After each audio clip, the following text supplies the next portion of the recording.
Oh, okay, the one. Good morning. I just decided to turn my camera on and do a little update because it's difficult to collect all the updates I do on all the different issues.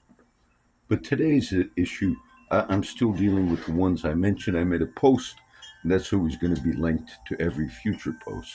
So if you saw a post today on some of the sites, I needed to make a link for our issues this past week. And as I thought of my dealings with the company, and that has agendas. And I'm on India. I'm many Indian sites, and I understand the head of Google is India.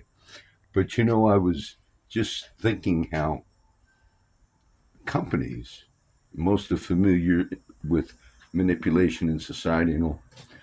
And I thought, you violate not just a person, but when you try to change a particular sway a particular mindset in society, and this has happened with the big tech in general.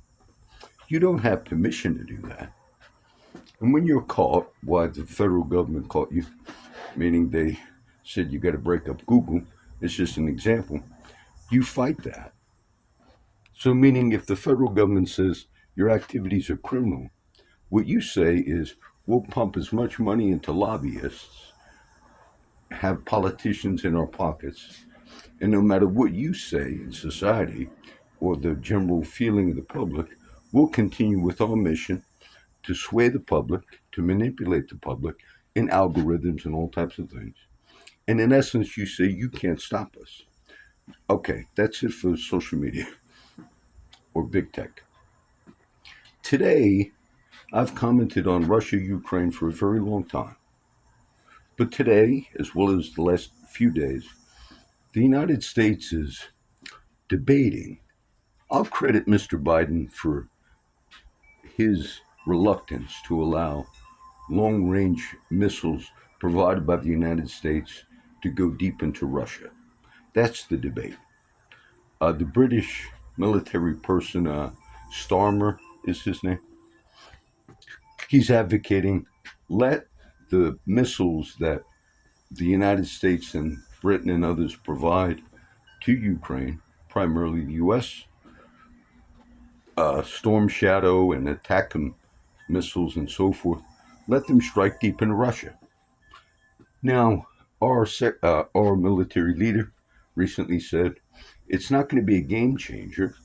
They already have long-term drones that could hit deep inside Russia. Okay, that's what the West of the U.S. has been saying, and it seems as if there's a debate right now as I make the video Saturday morning whether or not we should do that. And Mr. Zelensky, has advocated forcefully, let us go in, we have to hit. Those are hitting us. And so I understand the points being made. But the larger point I hit on the other day, do countries in general also get fed up with the manipulation of other countries that maybe seem to be like an empire to them? So you have, after World War II, this is somewhat history, after World War II, when you had the dividing, the way nations were divided up, borders were drawn, and things were done. It's a very interesting history.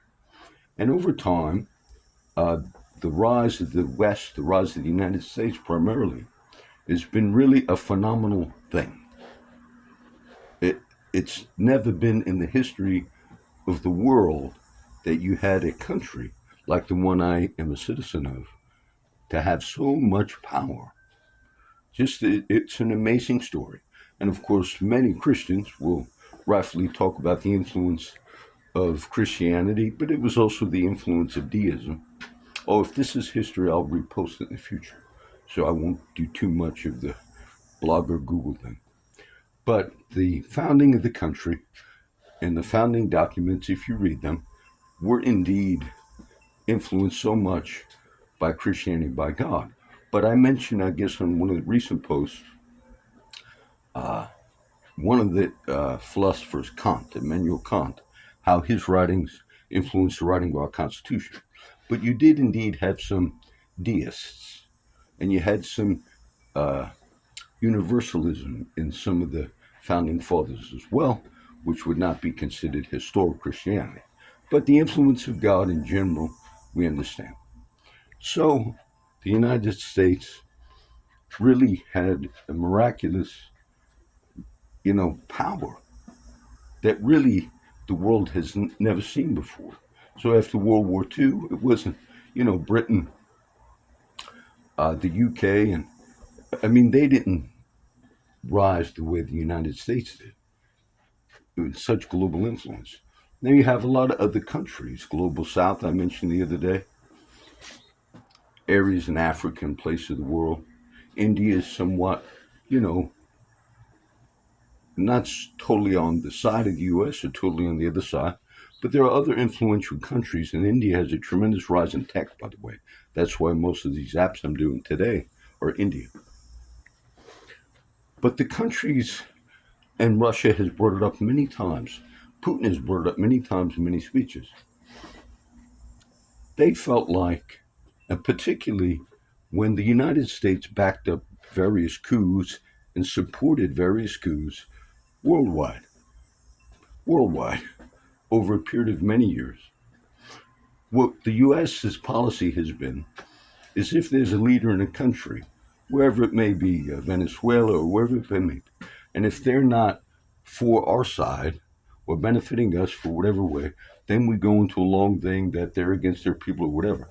But when there have been illegal coups that the U.S. backed, not for the sake of the people, but for the sake of empire, domination. And then later the U.S. would say, or in the beginning they'd say, we're not going to back a certain, removal of a pro-Russian leader for the installation of a pro-Western leader, but then we would lie about those things. So those are some of the rooted issues that go back to, 10 years before the date I'm speaking. And some of those leaders, Putin has stated openly that the U.S. has lied multiple times to them over a long period of time, and therefore he doesn't believe them at all.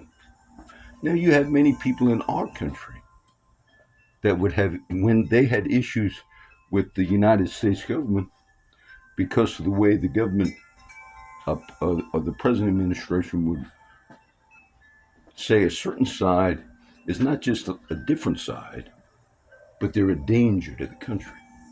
So in our political sphere, by the Biden administration and those on that side of the aisle, by putting things in words that Trump or the other side is a danger to democracy, a danger to freedom, a danger to the freedom of the world. Because the role the United States plays in the world, if you're telling people and making that a political part of your speech, that they are a danger to democracy, well, what negative effect are the young 20-year-olds I mentioned recently on one of the videos who ran over an older man and killed him up in the Northeast somewhere, or almost killed him? I don't know if the older man died. There's an older man that was putting up a Trump sign one day. This kid was riding a four-wheel motorcycle, said, "Stop putting up that sign." And the older man said, "No, I'm going to put up my sign." So the kid ran him over from behind. But then the kid it was a moment of, he was enraged because of the way that side is portrayed. There's a danger to world freedom.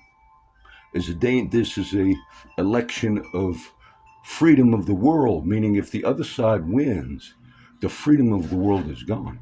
Now that's dangerous speech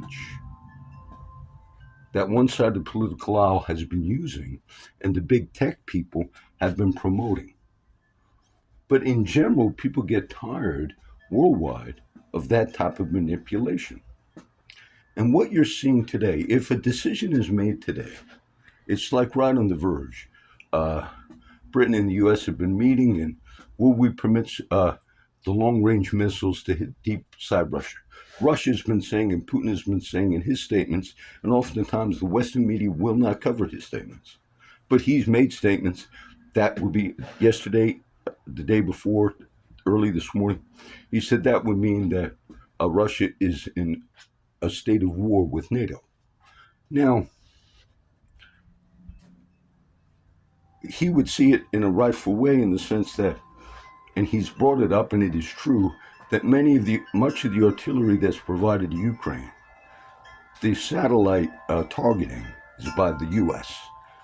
primarily, or you could say by the West. The operation of this artillery and some of these missiles that we're talking about would also have to be pretty much set in place, everything, and I've said this before, except pulling the trigger. So you would say, well, the U.S. is not involved in direct military action with Russia because the rockets would be provided, the satellite imagery by the U.S. would give the coordinates where. All of that would have to be done by the U.S. And then at the moment of pulling the trigger, if you will, they would have a Ukrainian soldier. Here it is. Just pull the trigger. Meaning, see, the U.S. is not involved. Well, most military analysts would say, well, that's not true. The U.S. and Britain and the NATO would be involved. Okay. Now, are they going to make that decision? Russia, if people are not aware, they would think, why is Russia having such a difficult time with Ukraine? That nobody really expected. Now, I commend Ukraine and Zelensky because they have fought and they have fought. But I think the losses are too much and that there should be a recalculating. The losses are too much on the Ukrainian side. And so I say this to defend those soldiers, those families. They are courageous, and you have a pretty large amount of, soldiers leaving their posts, and this was even put on Telegram by a Ukrainian commander. He said a lot of these younger, older, the ones that are now coming in are not properly trained, and they're just leaving their posts. A big problem with desertion. But it's not to blame them. It's to realize they lost the majority of many of their regular fighting forces, and the new ones that they're recruiting, they're not being able to train them properly. They're putting them in positions. So this is advocating for those Ukrainian men that are being also put there. But what would the decision to allow long-range missiles provided by the U.S. to go deep in the heart of Russia? Okay, Putin says that would mean now it's escalated to another level. Open war with NATO. Now, Russia had the ability to destroy Kiev, the capital city, for a very long time. They were not hitting, there were a few strikes in this capital of Ukraine, but not what they could have done.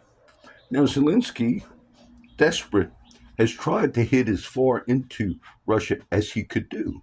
And if he had the ability to really wipe out, Moscow and all, he would do it because he's mad. They're fighting. So Russia would up the ante and could wipe out the whole city of Kiev completely. You say, well, they don't have the ability. They've had that ability for a long time. Now, not only with smaller nuclear weapons, but even just with conventional weapons, they could have done that a long time ago. But they've held back for various reasons. Maybe commitments made behind the scenes. So if we decide today, it's all being decided last night, this morning, the day before, and Britain and the U.S. and Blinken and Starmer and all are meeting, then it could escalate to the point where, okay, closer to nuclear war. And what I'm trying to give is a little of the background to say, it didn't just come up all of a sudden. Like, oh, Russia, because our political speech the last 6-7 years got to a point where, regardless of the side you're on, it got to the point where in the actual most powerful country of the world, in the debates between Trump and Biden, when something ridiculous, but it was true, came up, which was, Oh, did they find a laptop of Hunter Biden that he'd left in a laptop shop? Well, they did. And the New York Times, New York Post, one of them did a story on it. And what's on the laptop? But Hunter having problems, forgot to pick up the laptop, so it became a story. But the sitting president, who was then debating the former president, says in an open forum, most powerful country in the world, that's those Russian liars. Now you, sir, had a role to play in this demeaning at a point of World War III that you don't even realize. And then throughout the whole process, I'm not saying that it was that one thing, but then it became very popular in political speech to say whenever something came up with the other side, Trump, he must be Russian this, he must be Russian that. So it became popular to demonize Russia. Now, Russia already had a history, like I said, of not trusting the West or the US. And then you threw all that out. And then it became impossible for any candidate in the future because of that atmosphere, fueled by social media, fueled by younger kids who have way too much control in tech companies. And they're telling people, you will never stop us from manipulating. And so Russia and other countries also look at the US and say, you have been manipulating for too long. And it's not that Putin's personally mad, I'm sure he is, about these ongoing statements from the sitting president, which were lies. And then after that, other things going on, he just recognized that they're going to keep having encroachment, that the Western world and the US and NATO are going to continue to manipulate things to get as many people in NATO and as many people on their side until they're right on the borders with weapons and everything else, meaning on the Russian border. And he was looking long-term, Putin, and saying, where is this leading? It's leading to a direct threat of our sovereignty. That's the bigger picture. And then when you hear Biden or the political pundits or anybody say, oh, he doesn't know what he's talking about, but they have zero trust. They're viewing the leadership of this country at the present time like half of the country views them. Liars, manipulators, not telling the truth. So other countries also view that. When you took half of the populace, somewhat 40-something%, 50% on each side of the aisle, and you didn't say that half of the side, well, they have a different view. They have a conservative view, and our side has you said half of that side are a danger and a threat to democracy. You said those people and the people that they vote for are a danger and a threat to worldwide freedom and democracy. And when you're feeding that through media, through social media, through old-time media, and when you're pumping that 24/7 into the minds of younger people in their 20s, and then you say, what would have inspired a young boy to give his life thinking he's going to assassinate a presidential candidate, not just out of anger, not just out of I hate him, but out of being convinced that if this candidate won, the entire freedom of the world, democracy is at stake. So then this has influenced people, particularly in that way, to say we will go about whatever we got to go about. I'm not saying all of my, I've shared things, I won't add this to the most recent post, but some of my dealings with Google Blog and all, well, if you have an engineer that also has that same influence in his mind and his thought, all these people that are, on the other side, and I'm not on the other side of the aisle. I'm an independent, always pretty much been independent, very liberal, very conservative, on various different things. Well, if you have them sitting at a machine at the headquarters of Google or whatever, And they're the same type of influence. They might not be thinking to the most extreme extent, but they're, well, what's the big deal if we hack a thing or break the law? Because they're thinking it's for the better purpose. But today, we're at a point this Saturday where if a decision's made, okay, let them use long range missiles. Britain wants to do it. Russia's saying, well, then it's war, open war against NATO, which would be a rising of the level. And then what would happen? If he considered it, if Putin considered open war, well, they could have destroyed Kiev a long time ago, even without nuclear weapons. And maybe Zelensky's one up the ante and say, yes, let him do it. That way Mr. Zelensky wants to get NATO involved for a very long time. I don't fault him for that. But it's long-term manipulation that hopefully I explained some of it, that was behind the scenes, that played a role in where we're at today. It was a country, our country, and I'm not demeaning it, I'm not a radical liberal by no means, but it was our country and our country's influence worldwide that other countries got tired of. And then when our country and many of the prominent people said, we also have an idea of various morality. And I love old people on all sides of the aisle. I told a friend of mine, I said, Putin said to do sex change things on minors and on younger kids. He said the words, it is satanic. My friend was shocked that he would say something like that, not realizing that some of these things are playing a role in where we're at.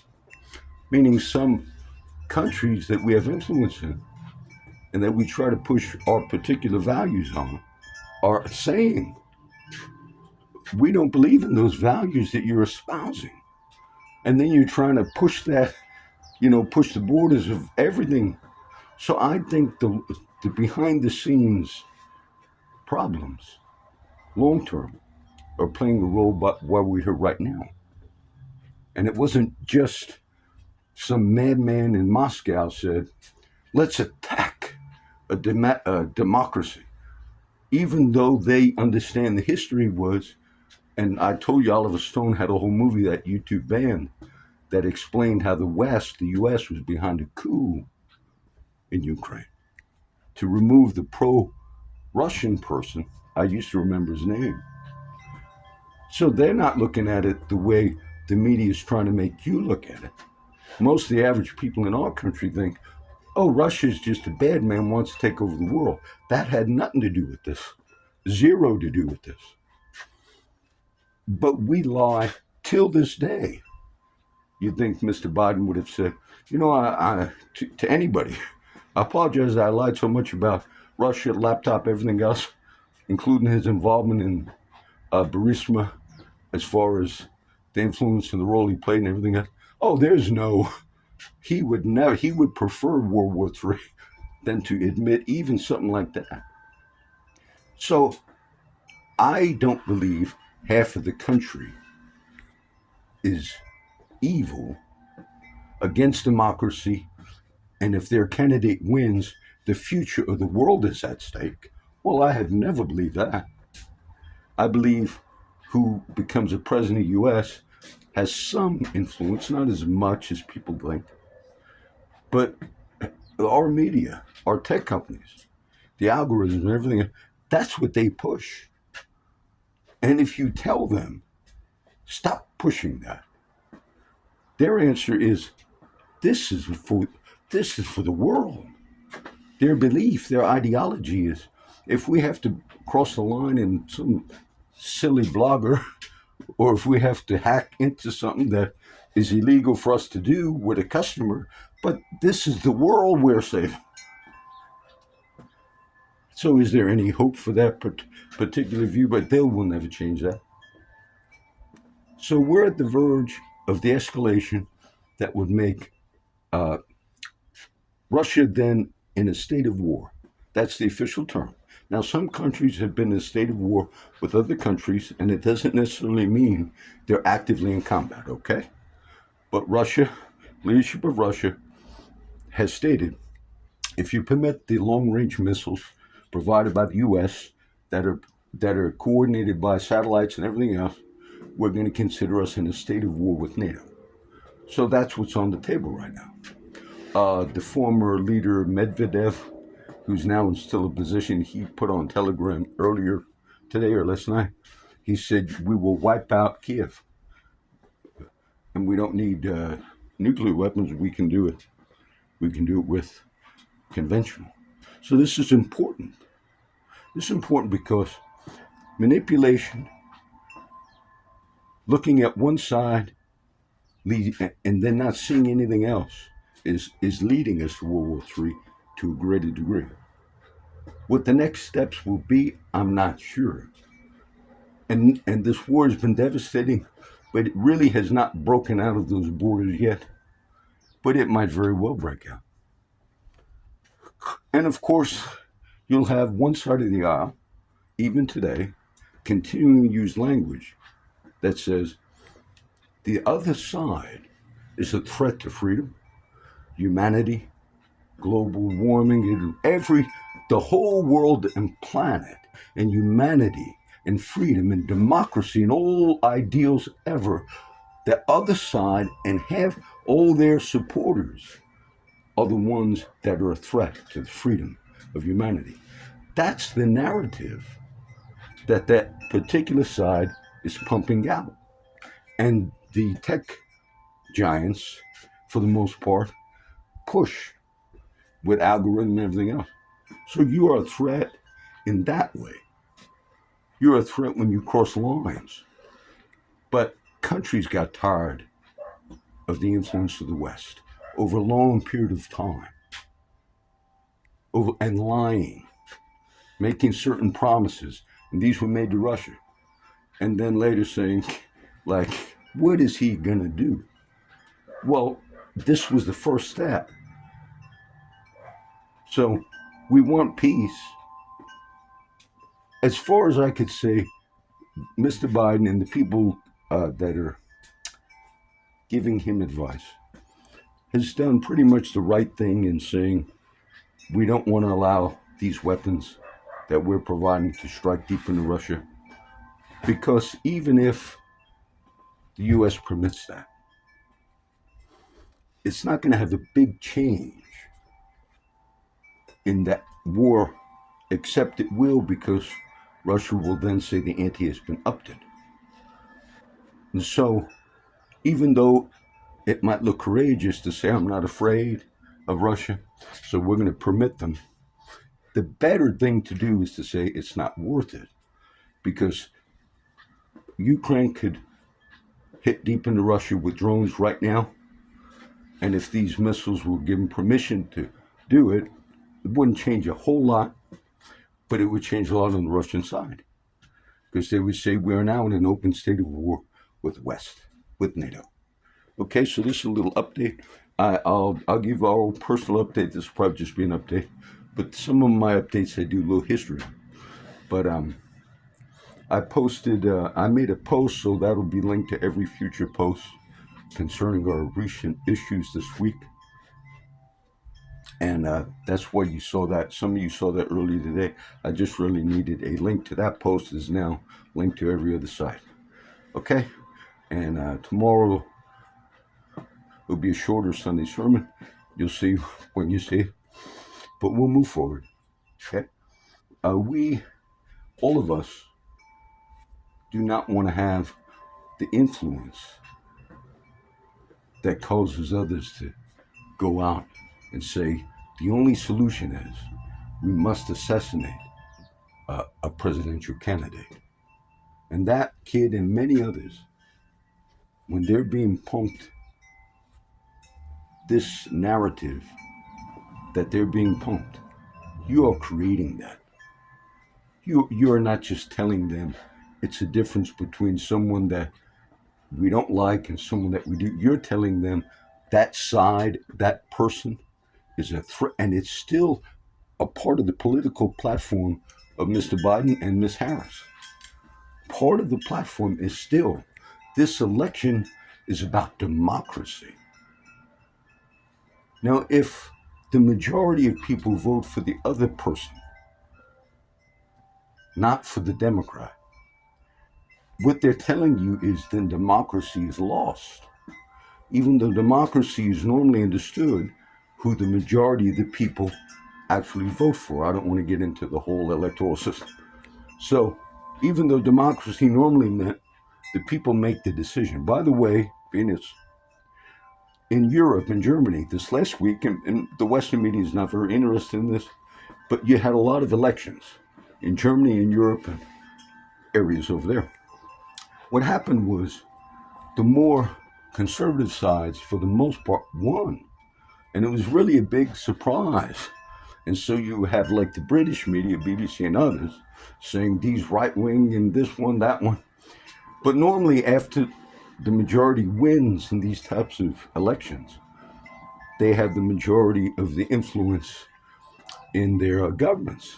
Well, what they're doing, they're actually making decisions that, well, even though you voted for the more right or conservative side, we're just going to make some decisions that you're not going to have the traditional roles of leadership that we normally had. It would be like in our country if Trump won it, if the Republicans were in the majority. And then behind the scenes, people said, well, we'll let you have those seats in Congress, but you can't run things. That's what's going on in Germany. It's an amazing thing that they're saying we're for democracy, but if people make the wrong choice, well, we'll just have to do other things to prevent that democracy from functioning. Okay? So this primarily would just be today's update. I got to go do some more work. God bless everybody.